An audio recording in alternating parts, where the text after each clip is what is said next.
जय हिंद दोस्तों। मैं अमन कुमार पांडे आप लोगों को ब्राइट पब्लिकेशन के यूट्यूब चैनल पर बहुत बहुत स्वागत करता हूं। तो कैसे हैं आप सब? आशा करता हूं कि आप सब अच्छे होंगे और जितने भी बच्चे हैं वो चैनल को सब्सक्राइब कर लेंगे और बेल आइकन दबा देंगे। और आज हम लोग जैसा कि मैथ सेट क्लास 10th का मैथ सेट 2 का जितने भी क्वेश्चन हैं उसको हम लोग सॉल्व करने वाले हैं। तो आइए देखते हैं कि कौन कौन क्वेश्चन है और कैसे क्वेश्चन को हम लोग सॉल्व करते हैं। आइए क्वेश्चन नंबर एक बाबू। क्वेश्चन नंबर 1 बोल रहा है कि 1 से 40 को अभाज्य गुणनखंडों के गुणनफल के रूपों में कैसे लिखा जा सकता है। ठीक है, तो आइए इस क्वेश्चन को हम लोग कैसे सॉल्व करते हैं देख लेते हैं। देखिए, बोल रहा है कि 140 का, तो 140 का हम लोग पहले अभाज्य गुणनखंड निकाल लेते हैं। ठीक है बाबू, आइए देखिए 2 से, तो 70 दूनी 140, 70 बार में गया 2 35। अब ये 2 से नहीं जाएगा, 3 से भी नहीं जाएगा, तो 5 सते 35। तो क्या आ गया 2 गुने 5 गुने 7। 140 के अभाज्य गुणनखंडों के गुणनफल के रूप में लिखा जा सकता है इस रूप में 2 गुने 5 गुने 7। ऑप्शन नंबर बी क्लियर है। चलिए, आशा करता हूँ कि सारे बच्चे को समझ में आ गया होगा। क्लियर है।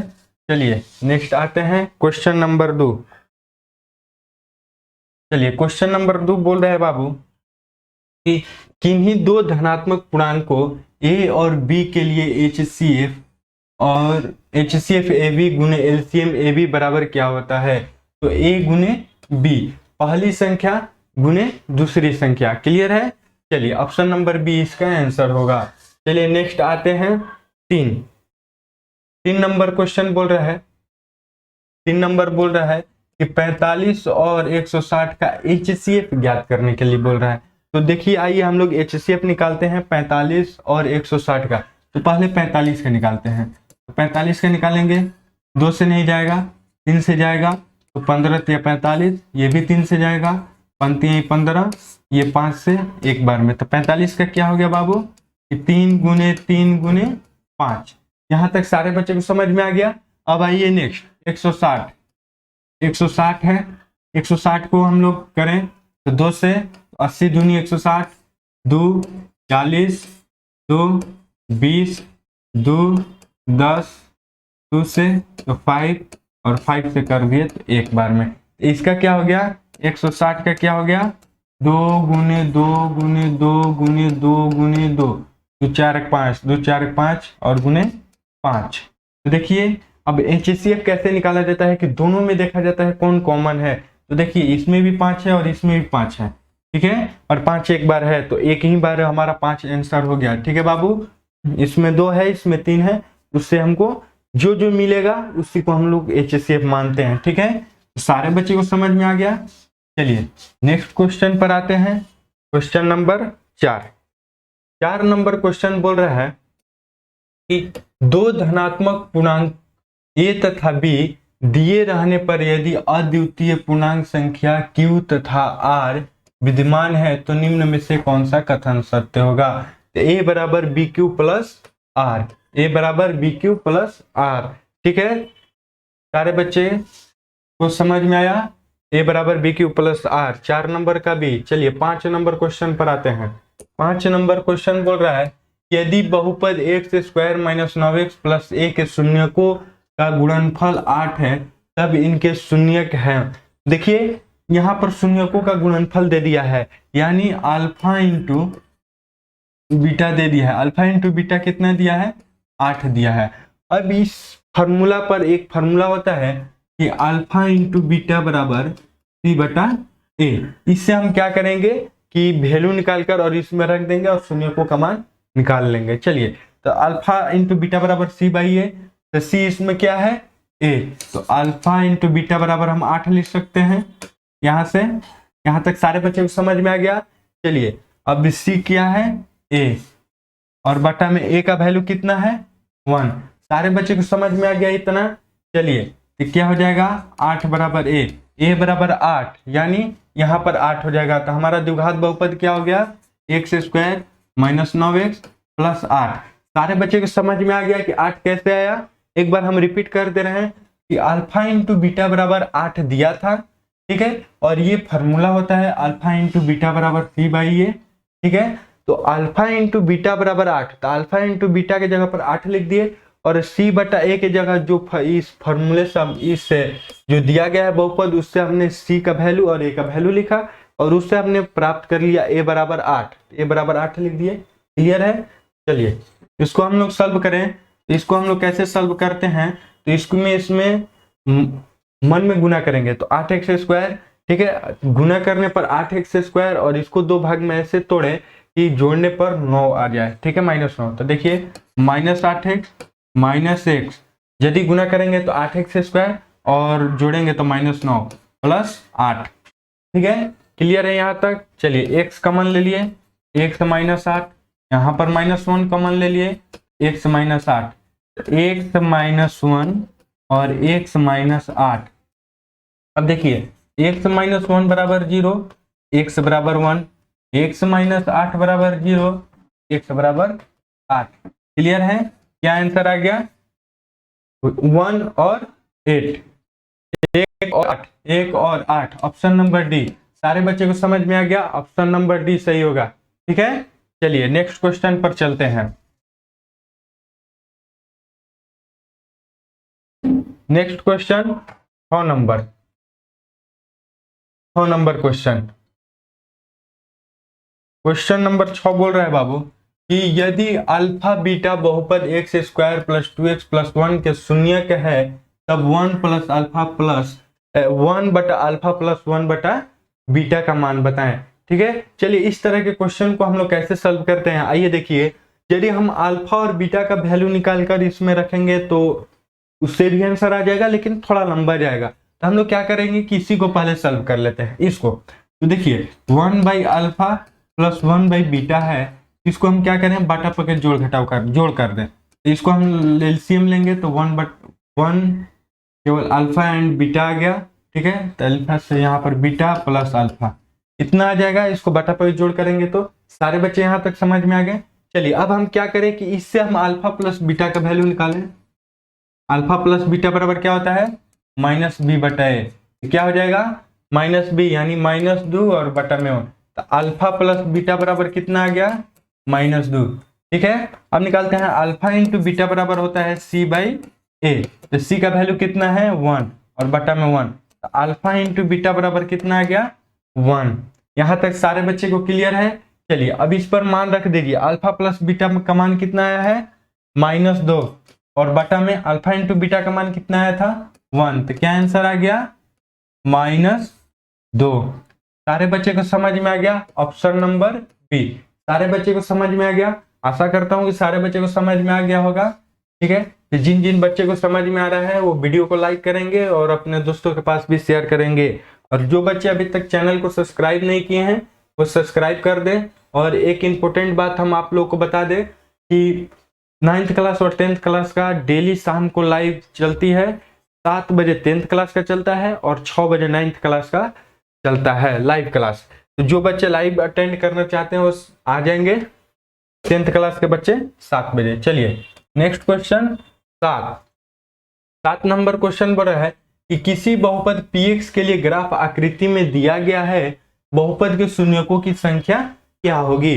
देखिए बाबू कि यहाँ पर एक ग्राफ दिया गया है px के लिए, x के लिए पूछ रहा है कि बहुपदों की संख्या कितना होगी। देख लीजिए 1 2 3 4 3 4, ऑप्शन नंबर ए। सारे बच्चे को समझ में आएगा, आ गया। चलिए नेक्स्ट क्वेश्चन चलते हैं 8 number question. Question number 8, question number 8 बोल रहा है कि क्वेश्चन नंबर 8 थोड़ा सा नीचे कर लेते हैं। चलिए कि समीकरण युग्म a1x plus b1y plus c1 बराबर 0 तथा a2x plus b2y plus c2 बराबर 0 में यदि a1 बटा a2 बराबर है b1 बटा b2 बराबर है c1 बटा c2 तो समीकरण युग्म होगा, ठीक है। तो देखिए बाबू कि जब ये बोल दिया a1 बटा a2 बराबर है b1 बटा b2 बराबर है c1 बटा c2, तो ये किसका है, ये रेखा होती है समपाती, ठीक है। समपाती होती है, समपाती होगी तो कोई हल नहीं, समपाती होगी तो अनेक हल होंगे, ठीक है, अपरिमित रूप से अनेक हल होंगे, ठीक है, क्लियर है। चलिए आगे बढ़ते हैं। नेक्स्ट 9 नंबर, क्वेश्चन नंबर 9 बोल रहा है यदि रेखाएं 3x प्लस 2ky बराबर 2 और 2x प्लस 5y प्लस 1 बराबर 0 समानांतर है तो k का मान होगा। समानांतर पूछ दिया है तो समानांतर का क्या होता है बाबू, a1 बटा a2 बराबर है b1 बटा b2 और बराबर नहीं है c1 बटा c2। ये होता है समानांतर का सूत्र, ठीक है। जो समानांतर होते हैं उनके लिए ये सूत्र होता है, फॉर्मूला होता है। तो ये एक बोल रहा है कि यदि रेखा इतना समानांतर है तो k का मान क्या होगा। तो चलिए हम मान रख देते हैं। a1 का मान हो गया 3, a2 का मान हो गया 2 बराबर b1 का मान हो गया 2k बटा में b2 का मान हो गया 5 और बराबर नहीं है c1 का मान हो गया 2 और c2 का मान हो गया -1। -1 कैसे आ गया, इसका मान भी बराबर को उधर लिए हैं तो इसका मान भी बराबर का उधर ही लेंगे, ठीक है।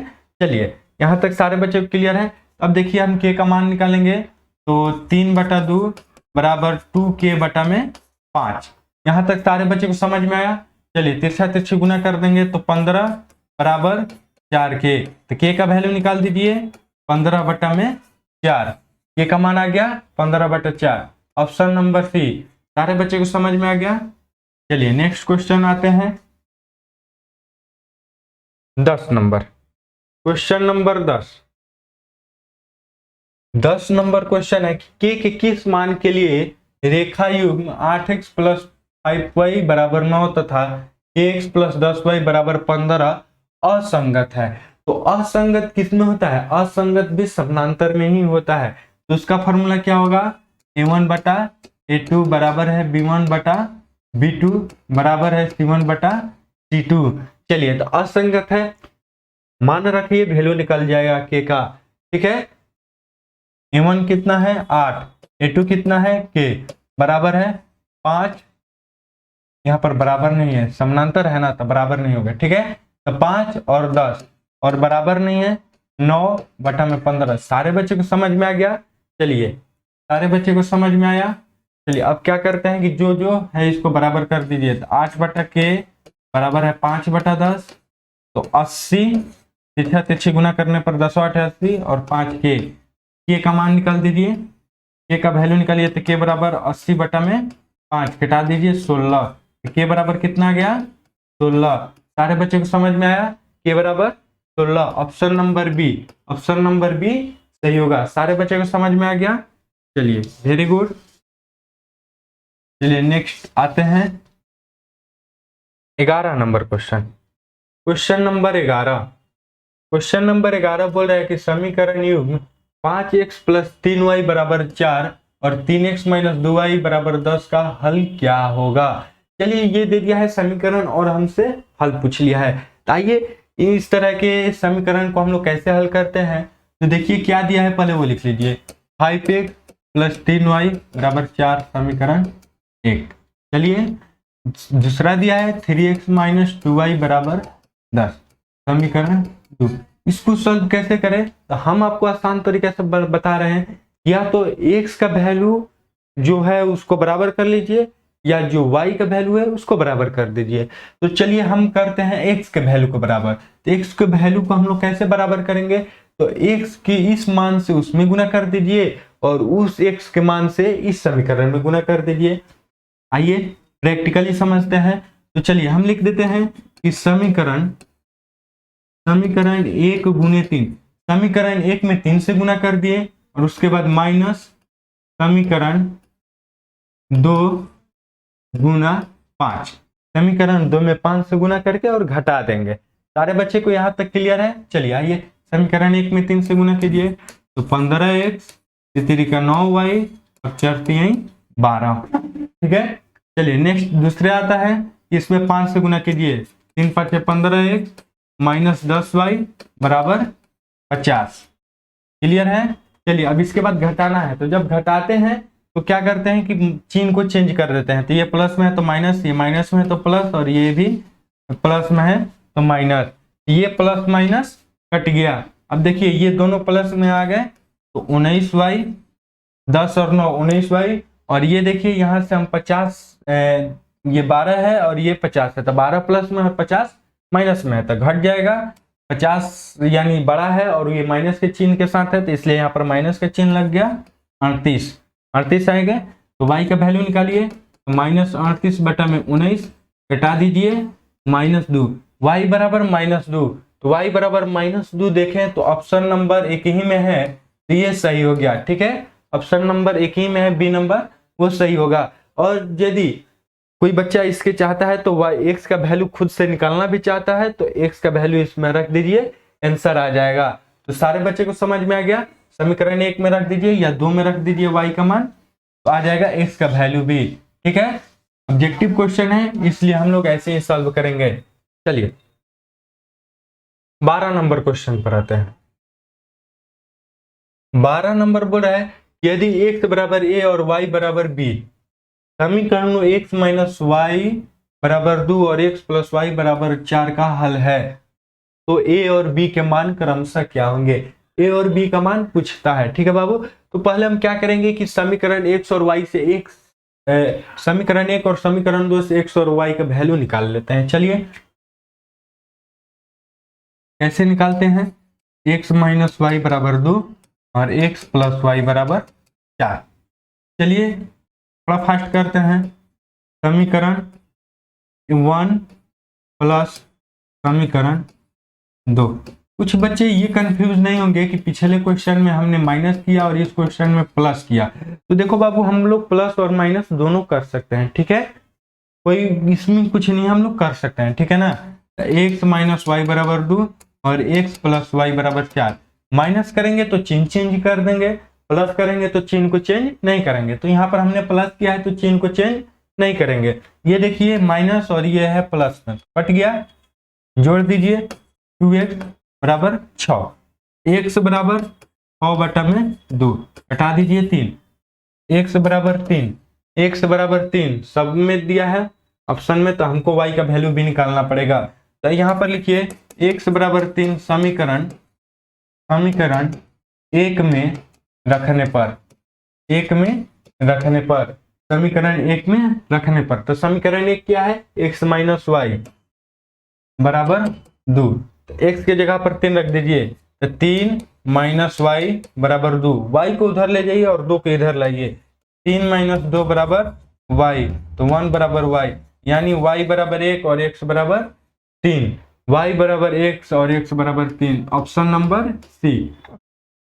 सारे बच्चे को समझ में आ गया। चलिए कैसे बनाते हैं इस टाइप के क्वेश्चन को, सारे बच्चे समझ में आ गए। चलिए नेक्स्ट क्वेश्चन आते हैं, 13 नंबर क्वेश्चन। 13 नंबर क्वेश्चन है कि रैखिक समीकरण युग्म 5x प्लस 2y बराबर 16 एवं 7x माइनस 4y बराबर 2 के हल क्रमशः है। यहाँ पर समीकरण दिया है और इनका हल पूछ लिया है, तो सेम उसी तरह से हमने बनाएंगे। चलिए तो समीकरण 1 क्या है, 5x प्लस 2y बराबर 16, समीकरण 1।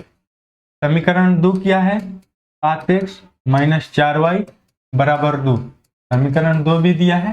चलिए अब हम क्या करेंगे बाबू कि x और x का वैल्यू, x का मान या y का मान को हम लोग बराबर करेंगे। तो हम बराबर करें, चलिए x के मान को हम बराबर करते हैं, तो समीकरण 1 गुने 7, ठीक है, फिर माइनस समीकरण 2 गुने 5। सारे बच्चे को समझ में आया, क्लियर है। चलिए तो करते हैं, तो 7 × 5 = 35x, फिर 7 दूनी 14y और बराबर 16 छका, तो गुना कर दीजिए, तो 6 × 7 = 42, हाथ में 4 और 7 × 4 = 11, 112। चलिए अब समीकरण 2 में हम कितना से 5 से गुना करेंगे, तो 7 × 5 = 35x माइनस 20y बराबर 10। माइनस करना है तो चिन्ह को चेंज कर देंगे, तो माइनस प्लस माइनस। यहां तक सारे बच्चे को क्लियर है। चलिए ये प्लस माइनस कटा दिए, ये जुट जाएगा, तो कितना हो जाएगा 34y, 34 y और बराबर इसको घटा दीजिए तो 102, तो y बराबर 102 बटा में 34, घटा दीजिए 3 बार में, तो y बराबर 3, y बराबर 3, 3 ऑप्शन में है। तो चलिए y बराबर 3 समीकरण 1 में रखें, तो y बराबर 3 समीकरण 1 में रखने पर, समीकरण 1 में रखिए, तो समीकरण 1 क्या है, 5x प्लस 2y, तो 2 गुने 3 बराबर 16, तो 5x बराबर 16 माइनस 6, x बराबर 10 बटा में 5, 2, x बराबर 2 और y बराबर 3। सारे बच्चे को समझ में आ गया, x बराबर 2 और y बराबर 3। Option number A, option number A सही होगा। तो सारे बच्चे को समझ में आ गया। चलिए आशा करता हूँ सारे बच्चे को समझ में आ रहा होगा, और जिन जिन बच्चे को समझ में आ रहा है वो लाइक करेंगे और शेयर करेंगे और चैनल को सब्सक्राइब करेंगे, ठीक है। चलिए 14 number question, question number 14 number question बोला है कि निम्नलिखित में से कौन सा द्विघात समीकरण है। इसमें से आप लोग सॉल्व कर लीजिएगा, ठीक है। ऐसे इसका आंसर आएगा बी नंबर, ठीक है बाबू। आप सॉल्व कर लीजिएगा, सॉल्व करके बता देते हैं कि इसको बीजगणित और इसको भी गुना कर करके आप लोग बराबर करके देख लीजिएगा, थोड़ा लंबा जाएगा, इसलिए ऑप्शन नंबर बी हम बता दे रहे हैं, सही होगा, ठीक है। चलिए 15 नंबर क्वेश्चन, 15 नंबर क्वेश्चन बोल रहा है कि द्विघात समीकरण के समान या पुनरावृत्ति मूल होने के लिए शर्त क्या है, तो डी बराबर 0, क्लियर है। चलिए 16 number question, question number 16 number बोल रहा है, 16 नंबर बोल रहा है कि द्विघात समीकरण x square minus 5x plus 4 बराबर 0 का विविक्त कर क्या है। विविक्त कर यानी डी बराबर वाट पूछ दिया है। तो चलिए डी बराबर क्या होता है, एक फार्मूला बाबू हम बता दें आप लोग को कि डी बराबर होता है बी स्क्वायर माइनस 4ac, ठीक है।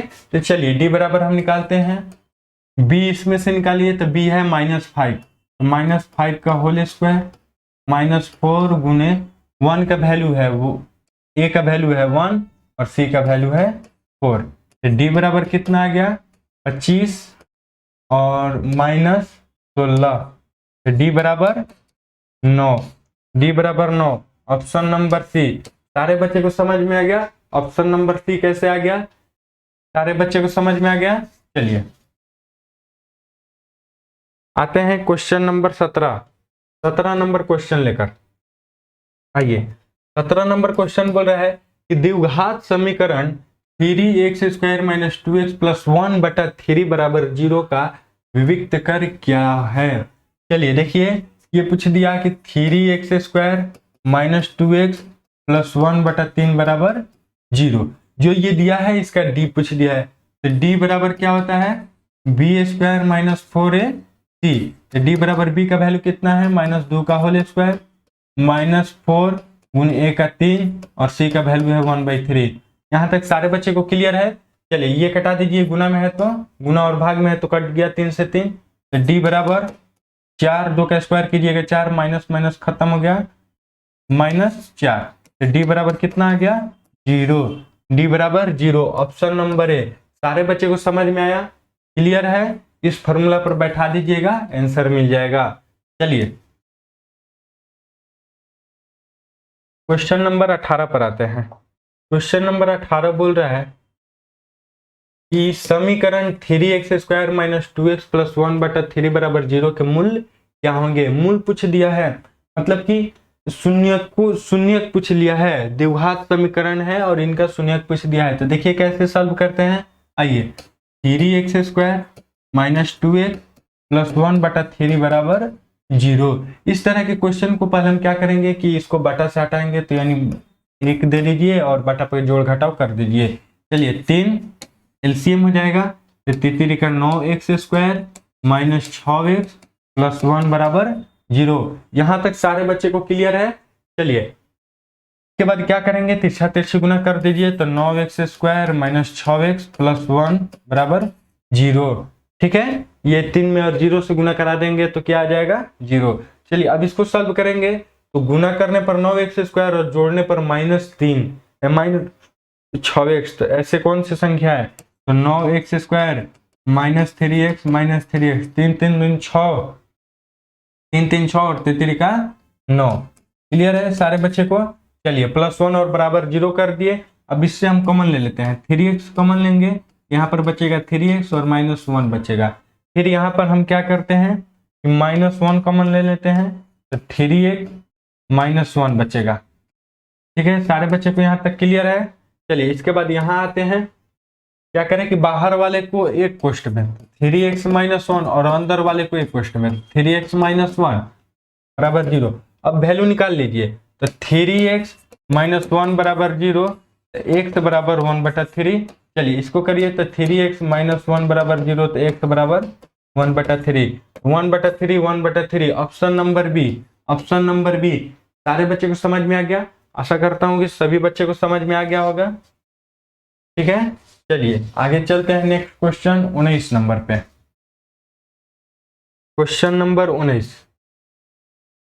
19 नंबर क्वेश्चन बोल रहा है, यदि द्विघात समीकरण kx² + 4x + 1 बराबर 0 का मूल समान हो तो k का मान होगा। मूल समान हो यानी d बराबर 0 हो तो k का मान क्या होगा? k का मान क्या होगा? तो आइए देखिए कैसे हम लोग बनाते हैं।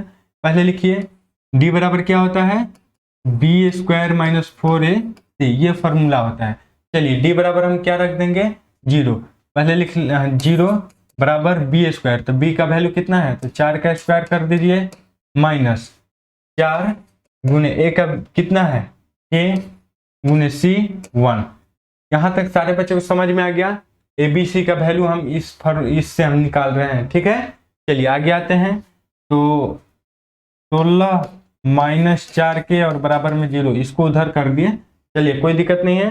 चलिए तो 16 बराबर 4k, ये माइनस में है तो उधर जाकर प्लस में, तो k का वैल्यू निकाल दीजिए, 16/4 कटा दीजिए 4, तो k बराबर 4। Option number D. Option number D. सारे बच्चे को समझ में आ गया। चलिए नेक्स्ट आते हैं question number 20। Question number 20 number question बोल रहा है बाबू कि द्विघात समीकरण x² - 3x - 10 बराबर 0 तो मूल ज्ञात करें। यहाँ पर द्विघात समीकरण दिया गया है और इनका मूल ज्ञात करने के लिए हमको बोला गया है। तो आइए इसको हम लोग कैसे सॉल्व करेंगे। चलिए x² - 3x - 10 बराबर 0, तो इसको हम लोग मन में गुना कराएंगे तो कितना आएगा, 10x²। और यहाँ पर ऐसे इसको दो भाग में बांटिए, ऐसे दो भागों में बांटिए कि गुना करने पर 10 और घटाने पर -3x, तो क्या होगा, x² - 5x + 2x - 10 बराबर 0। 5 दूनी 10 और 5 और 2 इसको घटाइएगा तो कितना आएगा, 3। चलिए क्लियर है, -3 आएगा। x कॉमन ले लेते हैं, x - 5 + 2 कॉमन ले लेते हैं, x - 5 बराबर 0। कोष्ठ वाले को एक कोष्ठ में और बाहर वाले को एक कोष्ठ में, x + 2 और x - 5 बराबर 0। चलिए इसको करिए, x + 2 बराबर 0, x बराबर -2 और x - 5 बराबर 0, तो x बराबर 5। 5 और -2, 5 और -2, option number A. Option number A सही होगा। क्लियर है, सारे बच्चे को समझ में आ गया। चलिए आगे बढ़ते हैं। आगे नेक्स्ट क्वेश्चन है 21 नंबर। Question number 21। ठीक है चलिए 21 नंबर क्वेश्चन पर आते हैं। 21 नंबर क्वेश्चन बोल रहा है कि AP 3 1 -1 और -3 और डॉट डॉट डॉट, मतलब आगे तक भी जा सकता है, जा रहा है, के लिए क्रमशः प्रथम पद A और सार्वंतर D क्या होगा।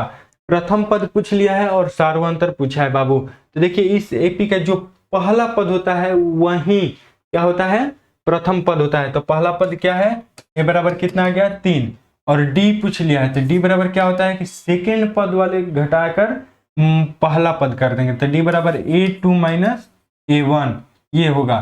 तो D बराबर क्या होगा, A2 कितना है 1 और A1 कितना है 3, तो D बराबर -2, D बराबर -2 और A बराबर 3, A बराबर 3 और D बराबर -2। Option number B. सारे बच्चे को समझ में आया कैसे बनाते हैं ये इस तरह के क्वेश्चन को, D निकालने और A पहचानने आ गया। चलिए 22 नंबर क्वेश्चन। क्वेश्चन नंबर 22 बोल रहा है कि AP 21, 18, 15 का कौन सा पद शून्य है। देखिए बाबू, पहले इस तरह के क्वेश्चन को हम लोग कैसे सॉल्व करते हैं, तो पहले लिख लीजिए कि क्या क्या दिया हुआ है। तो लिखिए यहाँ पर क्या क्या दिया हुआ है, पहले लिख लीजिए कि दिया है, और देख लीजिए क्या क्या दिया है। ए बराबर दिया है, ए बराबर कितना है, 21 है, क्लियर दिखाई दे रहा है, ए बराबर 21 है। डी बराबर निकाल लीजिए 18 माइनस 21, डी बराबर कितना हो जाएगा, -3 होगा। सारे बच्चे को समझ में आ गया। अब बोल रहा है कि कौन सा पद शून्य होगा, तो कौन सा पद, यानी एन बराबर हमसे पूछा है और शून्य होगा, ए एन बराबर दिया है 0। ठीक है, यहां तक सारे बच्चे को क्लियर है। अब आइए हम इसको आगे सॉल्व करते हैं। चलिए, ए एन बराबर क्या होता है formula, A plus N minus 1 into D. तो ए एन 0 बराबर ए का वैल्यू कितना है, 21, प्लस एन पूछा है तो एन माइनस 1 इंटू डी का वैल्यू कितना है, -3। चलिए, 0 बराबर 21 -3n और +3। ठीक है, तो 0 बराबर क्या हो जाएगा, 21 और 3 24 -3n, तो 24 बराबर 3n। इसको उधर कर दिए तो n बराबर क्या हो गया, 24 बटा में 3 कटा दीजिए 8। आठवां पद, आठवां पद शून्य होगा। इस एपी का आठवां पद शून्य होगा, शून्य होगा। सारे बच्चे को समझ में आ गया। चलिए आते हैं नेक्स्ट क्वेश्चन। 22 नंबर हो गया। 23 नंबर क्वेश्चन पर, 23 नंबर क्वेश्चन बोल रहा है कि एपी 7, 13, 19 ...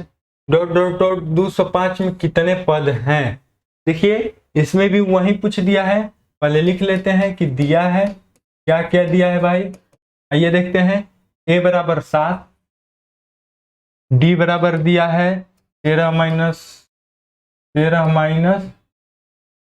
7, 6, यानी डी बराबर दे दिया है 6, और ए एन दे दिया है 205, और पूछा है एन बराबर 1। तो सेम टू सेम उसी फॉर्मूला पर बनाएंगे। ए एन बराबर A plus N minus 1 into D. तो ए एन कितना है, 205, ए कितना है 7, plus N minus 1 into d का वैल्यू कितना है 6। तो 205 बराबर 7 प्लस 6n माइनस 6।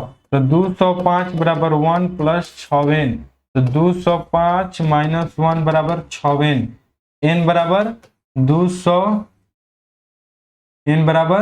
204 बटा में 6 कटा दीजिए, 7 18 2 24, 6 24। तो n बराबर कितना आ गया, n बराबर आ गया 34, 34। n बराबर 34, ऑप्शन नंबर बी। सारे बच्चे को समझ में आ गया। चलिए नेक्स्ट क्वेश्चन पर आते हैं। नेक्स्ट क्वेश्चन बोल रहा है 24 नंबर क्वेश्चन। 24 नंबर क्वेश्चन है कि 6 से विभाज्य प्रथम 40 धन पूर्णांकों का योग होगा। 6 से विभाज्य प्रथम 40 धन पूर्णांकों का योग होगा। तो पहले देखिए बाबू, इस तरह के क्वेश्चन को हम लोग कैसे सॉल्व करेंगे। तो पहले देखिए कि 6 से विभाज्य प्रथम 40 धन पूर्णांकों का योग पूछा है। पहले तो यहाँ पर हम निकालें, पद निकालें 6 से विभाज्य, यानी 6 से विभाज्य कौन कौन है, 6, 12, 18, 24, 30 ... मतलब इसी तरह से बढ़ते जाएगा 40 धन पूर्णांक, यानी n बराबर दिया है 40, और पूछा है हमसे क्या, एसएन बराबर वाट, और दिया क्या क्या है, ए बराबर मिल गया 6, इससे मिल गया ए बराबर 6, डी बराबर 6। ठीक है, सब कुछ मिल गया। अब एसएन हम लोग निकाल लेते हैं। तो एसएन बराबर फॉर्मूला क्या होता है, n बटा में 2a plus n minus 1 into d. S n क्या है, यानी योग पूछा है, इसलिए एसएन निकालेंगे। ठीक है बाबू, चलिए। तो एसएन बराबर n का वैल्यू कितना है, 40 बटा में 2 गुने ए का वैल्यू कितना है 6, प्लस 40 माइनस 1 इंटू डी का वैल्यू 6, ये कटा दीजिए 20। तो एस एन बराबर 20 यानी 6 दूनी 12 प्लस 39 गुना 6। यहाँ तक सारे बच्चे को क्लियर है। तो एसएन बराबर 20 12 प्लस यहाँ पर गुना करेंगे तो 9 54 के 4 हाथ में 5 और 18 5 23, 18 और 5 23। तो एस एन बराबर 20 यानी अब इसको जोड़ दीजिए तो 6 4 2 246 गुने 20 कीजिए। यहाँ पर हम लोग करते हैं 246 और गुने 20 कर देंगे, कितना आ जाएगा 0 0 0, 12 के 2 हाथ में 8 1 9 4 8 1 9 और 4 0 2 49 20 49 20 ऑप्शन नंबर सी। सारे बच्चे को समझ में आ गया कि हमसे योग पूछा था तो योग धन पूर्णांकों का योग कैसे निकालेंगे, सारे बच्चे को समझ में आ गया। चलिए नेक्स्ट क्वेश्चन पर आते हैं 25 नंबर। यदि आप लोगों को क्लास अच्छी लग रही है, हेल्पफुल लग रही है तो चैनल को सब्सक्राइब कीजिए, शेयर कीजिए और लाइक कीजिए। चलिए आते हैं 25 नंबर क्वेश्चन, दोस्तों के पास भी शेयर कीजिए। 25 नंबर क्वेश्चन है कि सभी त्रिभुज समरूप होते हैं। कौन सा ऐसा त्रिभुज है, वो सारे त्रिभुज क्या होते हैं, समरूप होते हैं, समबाहु त्रिभुज। ठीक है, समबाहु त्रिभुज क्या होते हैं, समरूप होते हैं। चलिए 26 number question, 26 number question, 26 number question बोल रहा है कि त्रिभुज एबीसी में यदि, ये देखिए त्रिभुज एबीसी दिया हुआ है, यदि बोल रहा है कि डीई समानांतर बीसी, ये जो डीई है वो बीसी के समानांतर है, तब बीडी बराबर 7.2 सेंटीमीटर, यानी बीडी बराबर कितना दिया है 7.2 सेंटीमीटर। चलिए आगे आते हैं, एई बराबर 1.8 सेंटीमीटर, 1.8 सेंटीमीटर और इसी बराबर 5.4 सेंटीमीटर। एडी का मान बताएं, एडी का मान बताएं, एडी का मान पूछ लिया है। तो इस तरह के क्वेश्चन को हम लोग कैसे बनाएंगे, तो पहले हम बताते हैं बाबू कि ये एक प्रमेय है। फिर इसके प्रमेय से है कि यदि दो रेखा समानांतर है तो उनके संगत भुजाओं का अनुपात भी बराबर होती है। तो चलिए देखते हैं, एडी बटा में एई बराबर डीबी बटा में इसी। यहां तक सारे बच्चे को क्लियर है। चलिए यहां तक क्लियर है तो एडी पूछ दिया है तो एडी को एडी रहने देते हैं, एई पूछा है तो 1.8 है बराबर डीबी कितना है 7.2 है और इसी कितना है 5.4 है। यहां तक सारे बच्चे को क्लियर है, समझ में आया। चलिए आगे हम सॉल्व करते हैं, तिरछा तिरछी गुना कर देंगे तो एडी गुने 5.4 बराबर 7.2 गुने 1.8। चलिए तो एडी बराबर 7.2 गुने 1.8 बटा में 5.4, ये कटा दीजिए, कट गया 3 बार में। चलिए अब आगे आते हैं, एडी बराबर 7.2 बटा में 3, तो ये हटा दीजिए तो बटा में आ गया 30।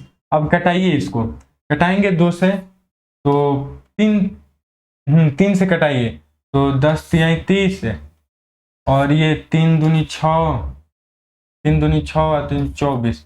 अब 2 से कटा दीजिए, 5 दूनी 10 और 12, यानी एडी बराबर कितना आ गया 12 बटा 5।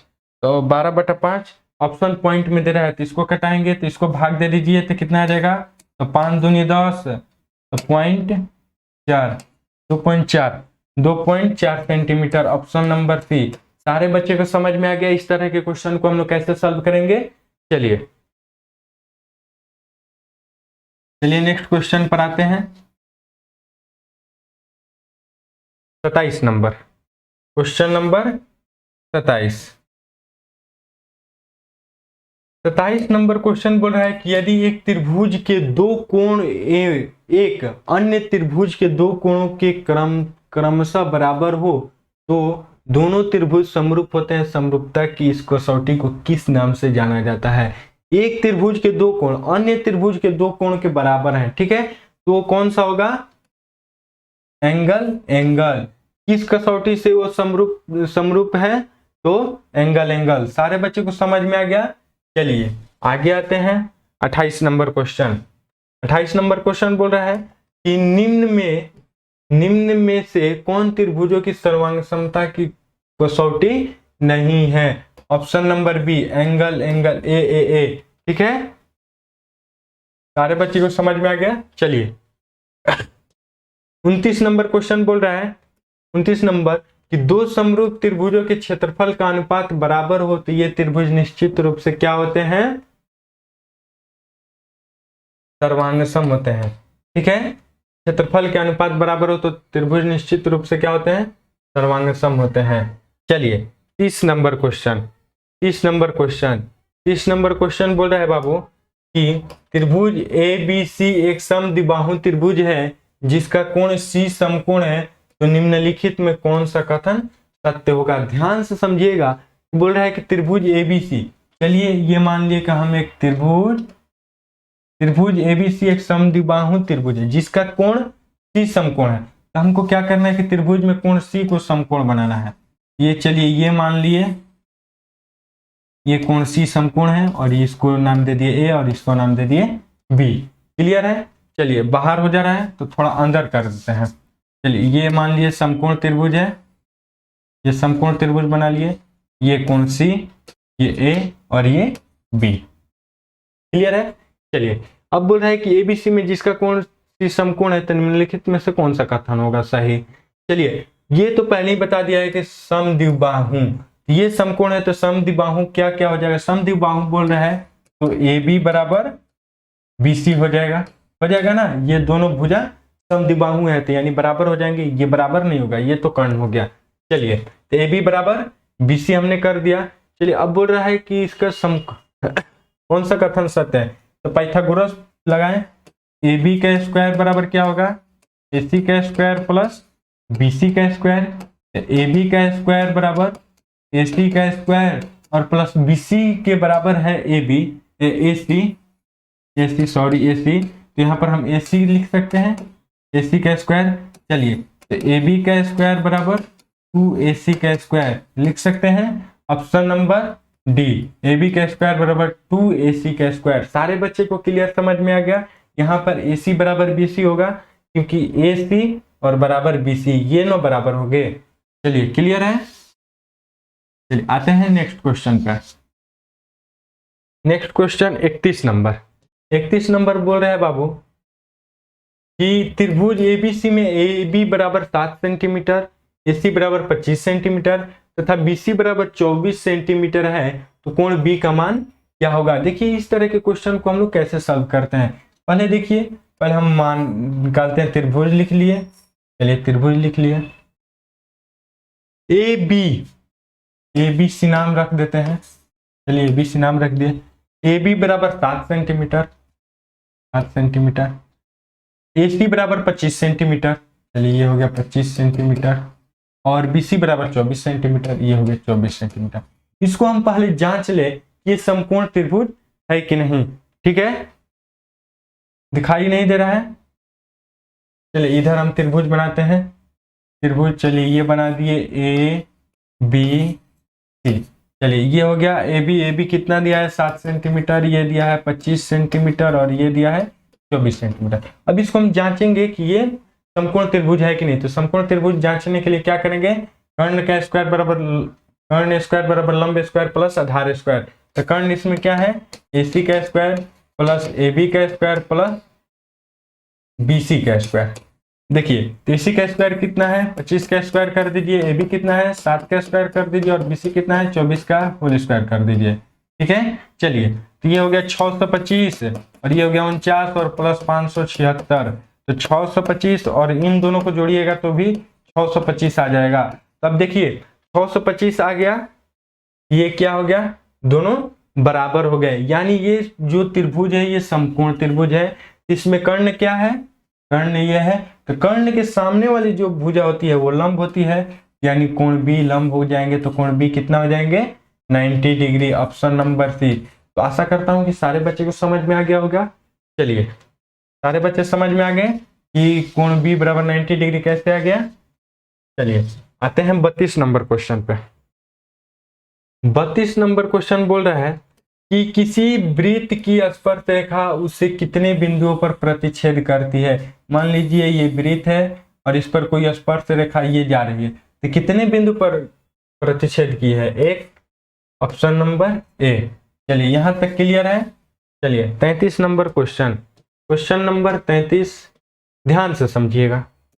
33 नंबर क्वेश्चन बोल रहा है कि एक बिंदु P से वृत्त की स्पर्श रेखा की लंबाई 15 सेंटीमीटर है और P की दूरी केंद्र से 17 सेंटीमीटर है, तो वृत्त की त्रिज्या क्या है? ठीक है, वृत्त की त्रिज्या क्या है पूछी जाए। तो देखिए बाबू, पहले हम क्या करें कि एक ये है, मान लीजिए कि वृत्त, यह है केंद्र इसका। अब बोल रहा है कि बिंदु P, चलिए ये मान लेते हैं कोई बिंदु P है। वृत्त की स्पर्श रेखा की लंबाई 15 सेंटीमीटर, B से वृत्त की स्पर्श रेखा की लंबाई 15 सेंटीमीटर और P की दूरी केंद्र से 17 सेंटीमीटर है। चलिए ये केंद्र से ये कितना है? 17 सेंटीमीटर है, इसको O नाम दे देते हैं। चलिए अब पूछ दिया है कि वृत्त की त्रिज्या, तो मान लीजिए ये त्रिज्या है, यहाँ पर OP, तो इसको क्यों मान लीजिए OPQ त्रिभुज हो गया। चलिए अब क्या बोल रहा है कि वृत्त की त्रिज्या, यानी OP निकाल दीजिए। OP निकालने के लिए क्या करेंगे? OP का होल स्क्वायर, OQ निकालने के लिए तो OP का होल स्क्वायर बराबर PQ का होल स्क्वायर प्लस OQ का होल स्क्वायर। 17 का होल स्क्वायर बराबर PQ कितना है? 15 का होल स्क्वायर और प्लस OQ का होल स्क्वायर। चलिए 17 का होल स्क्वायर करेंगे तो 289 माइनस 225, इसको इधर कर दिए, बराबर OQ का होल स्क्वायर। चलिए इसको घटा दें तो कितना हो जाएगा? तो 9 में से 5 गए 4 और 6 और 0 बराबर OQ का होल स्क्वायर। यहाँ तक क्लियर है। चलिए यहाँ पर आते हैं, कितना आया था कि 64 बराबर OQ का होल स्क्वायर। तो OQ बराबर इधर उसको रूट में जाएगा, स्क्वायर है तो 64, तो OQ बराबर 8, OQ बराबर 8 centimetre, 8 centimetre. Option number D, option number D. सारे बच्चे को समझ में आ गया? Option number D, option number D. सारे बच्चे को समझ में आया? आशा करता हूं कि सभी बच्चे को समझ में आ गया होगा। चलिए नेक्स्ट आते हैं 34 number question, question number 34। 34 number बोल रहा है यदि TP केंद्र O वाले किसी वृत्त पर दो स्पर्श रेखाएं इस प्रकार हैं कि कोण POQ बराबर 110 डिग्री, तो कोण PTQ बराबर है। आइए इसको भी हम लोग सॉल्व करते हैं। तो पहले हम क्या करते हैं कि फिगर बनाते हैं।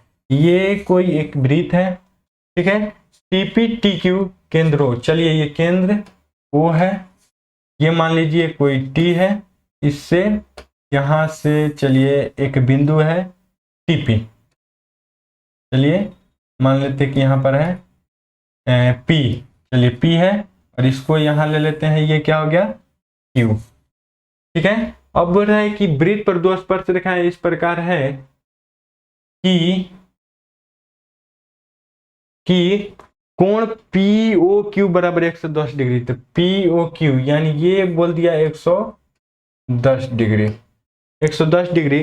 तो PTQ यानी ये पूछ दिया है, ये पूछा है। तब देखिए बाबू कि ये जो है ये TQOP, ये तो एक चतुर्भुज बन गया है। एक चीज और हम बता दें कि वृत्त पर जो स्पर्श रेखा होती है वो त्रिज्या के लंब होती है, यानी 90 डिग्री का कोण बनाती है। तो चलिए ये 90 डिग्री हो गया और ये भी 90 डिग्री हो गया।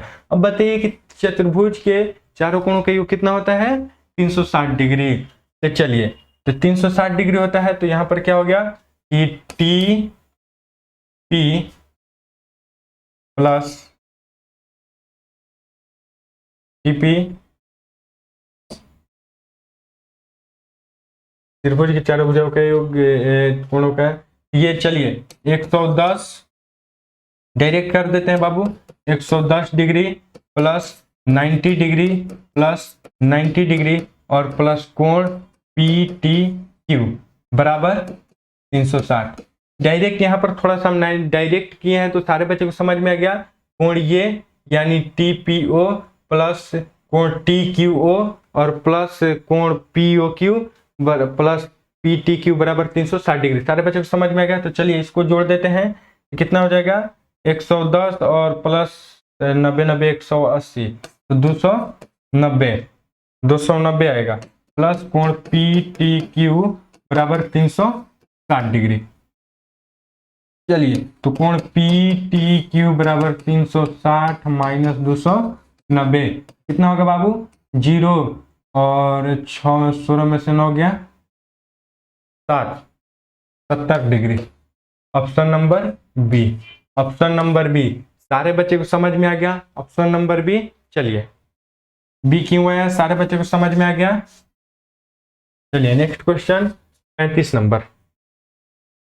35 नंबर क्वेश्चन बोल रहा है कि किसी वृत्त की स्पर्श रेखा वह रेखा है जो वृत्त को केवल बिंदु पर प्रतिच्छेद करती है। एक बिंदु पर प्रतिच्छेद करती है, उस रेखा को हम लोग वृत्त का स्पर्श रेखा मानते हैं। चलिए, और 36 नंबर क्वेश्चन। 36 नंबर क्वेश्चन बोल रहा है कि 120 डिग्री केंद्रीय कोण और 7 सेंटीमीटर त्रिज्या वाले त्रिज्य खंड का क्षेत्रफल क्या होगा? तो हम डायरेक्ट बताते हैं बाबू कि त्रिज्य खंड का क्षेत्रफल का जो फॉर्मूला होता है वो क्या होता है? पाई आर स्क्वायर थीटा बटा में 360, और इसमें दिया है आर बराबर दे दिया है और थीटा बराबर भी दे दिया है। तो चलिए डायरेक्ट हल कर देते हैं। तो पाई गुना आर का मान कितना है? 7 गुना 7 कर दिए आर स्क्वायर, और गुना थीटा का वैल्यू कितना है? 120 डिग्री बटा में 360, कटा दीजिए 12 3 36, 3 बार में।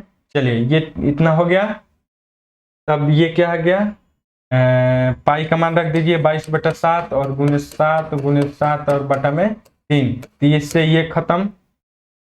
तब इसको गुना कर दीजिए 22 सटे 154 और बटा में 3, 154 बटा 3 centimetre square. B number, option number B. थोड़ा सा फास्ट किए हैं, इतना कैलकुलेशन तो थोड़ा सा फास्ट करना ही पड़ेगा।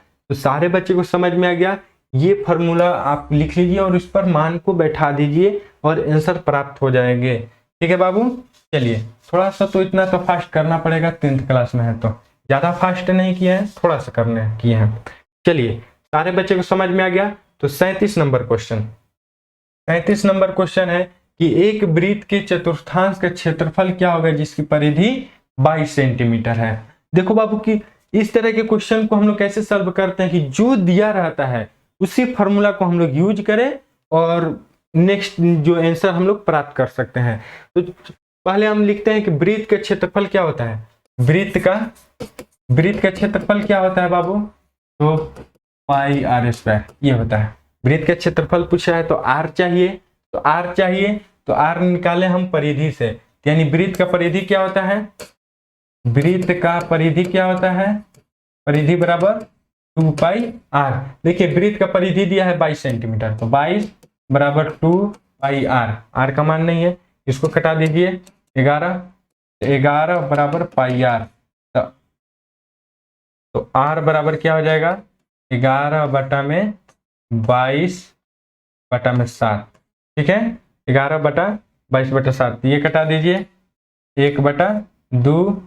तो आर बराबर 1/2 और बटा में 7, यहाँ चलिए आते हैं। तो आर बराबर क्या हो जाएगा?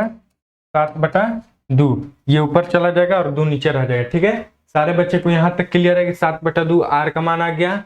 अब निकालते हैं कि वृत्त का क्षेत्रफल, वृत्त का चतुर्थांश का क्षेत्रफल पूछा है। चतुर्थांश का दिखाई नहीं दे रहा है। चलिए आते हैं इधर। यहां तक सारे बच्चे को समझ में आ गया है? यहां तक मिटा दे हम। चलिए इसको हम मिटा देते हैं।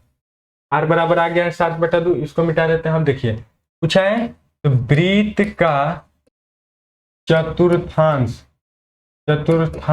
का क्षेत्रफल बराबर क्या होगा? 1/4 गुने पाई आर स्क्वायर। ठीक है, 1/4 से गुना कर देंगे। चलिए तब इसका मान रखें तो 1/4, पाई का मान 22/7 गुने आर का मान कितना है? 7/2, तो स्क्वायर है तो 7/2, 2 बार कर दीजिए, 7 से 7 खत्म, इसे कटा दीजिए 11। चलिए यहाँ तक क्लियर है? यहाँ तक क्लियर है?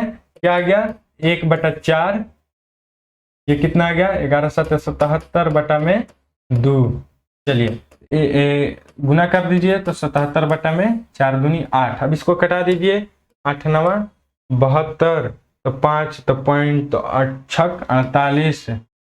48.25, 9.625, 9.625 option number A, option number A 9.625 option number A. सारे बच्चे को समझ में आया किस तरह बनाएंगे इस तरह के क्वेश्चन को? समझ में आ गया बाबू? चलिए 38 नंबर क्वेश्चन। 38 नंबर क्वेश्चन बोल रहा है कि अर्धवृत्त पर बना कोण होता है न्यून कोण, अधिक कोण, समकोण नहीं, इनमें से कोई नहीं। देखिए बाबू, अर्धवृत्त यानी मान लीजिए कि ये कोई वृत्त है, अर्धवृत्त यानी आधा कर दीजिए, ये क्या बनेगा?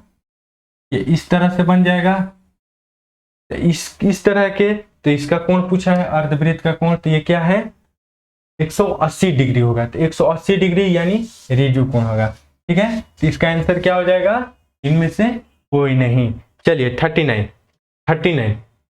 39 आंसर बताइए। 39 क्या बोल रहा है कि यदि 7 सेंटीमीटर त्रिज्या वाले एक वृत्त के लघु वृत्तखंड का क्षेत्रफल 12 सेंटीमीटर स्क्वायर है तो दीर्घ वृत्तखंड का क्षेत्रफल क्या होगा? देखिए पहले हम बताते हैं कि ये मान लीजिए कोई वृत्त है। ठीक है, चलिए ये कोई वृत्त है। अब इसमें बोला है कि 7 सेंटीमीटर त्रिज्या वाले, चलिए ये मान लेते हैं कि 7 सेंटीमीटर त्रिज्या वाले एक वृत्त, इसका त्रिज्या कितना है? 7 सेंटीमीटर। ठीक है, क्षेत्रफल 12, चलिए ये मान लेते हैं कि ये जो है 7 सेंटीमीटर त्रिज्या वाला, इसका ये क्षेत्रफल कितना है? 12 सेंटीमीटर स्क्वायर। तो दीर्घ वृत्त यानी ये पूछ लिया है, ये पूछ लिया है। चलिए हम क्या करें कि हमको क्या निकालना है? ये और ये हमको मिल गया है और ये हमको दिया हुआ है 12 सेंटीमीटर स्क्वायर त्रिज्या दिया है।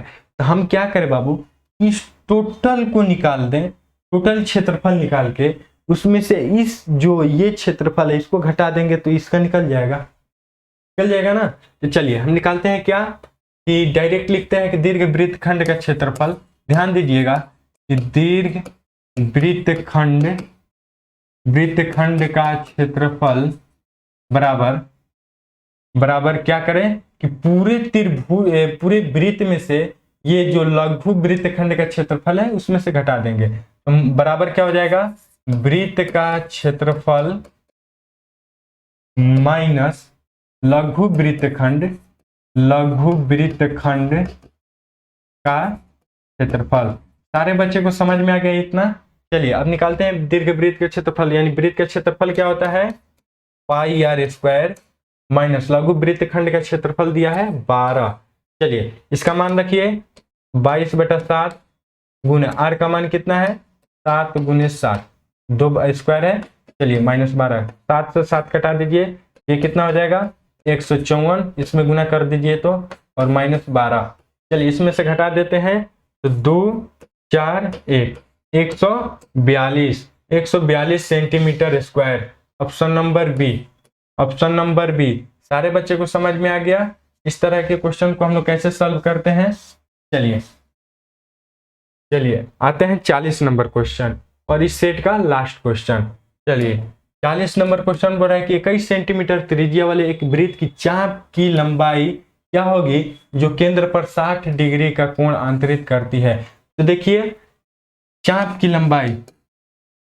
की लंबाई वाला एक फॉर्मूला होता है, क्या होता है कि 2 पाई आर थीटा बटा में 360। 2 पाई का भी मान रख दीजिए, 2 गुने 22/7 और गुने आर का वैल्यू कितना है? 21 गुने थीटा का वैल्यू है 60 बटा में 360। कटा दीजिए 6, ये कटा दीजिए 3, ये कटा दीजिए 3 दूनी 6, ये कटा दीजिए 2, यानी 22 सेंटीमीटर। Option number C. तो सारे बच्चे को समझ में आ गया, आशा करता हूं कि सभी बच्चे को समझ में आ गया है। तो आप लोगों को क्लास कैसी लगी? अच्छी लगी? सारे क्वेश्चन समझ में आ गए? तो यदि आप लोगों को क्लास अच्छी लगी है तो शेयर कीजिए और चैनल को सब्सक्राइब कीजिए और बेल आइकन को भी दबा दीजिए ताकि हर पढ़ाई से जितने भी रिलेटेड आप लोगों को इस चैनल के माध्यम से दिया जाएगा नोटिफिकेशन, वो आप लोगों के पास पहले पहुंच जाएगा। तो आशा करता हूं कि सारे बच्चे को समझ में आ गया होगा। तो बस आज के लिए इतना ही। जय हिंद, जय भारत।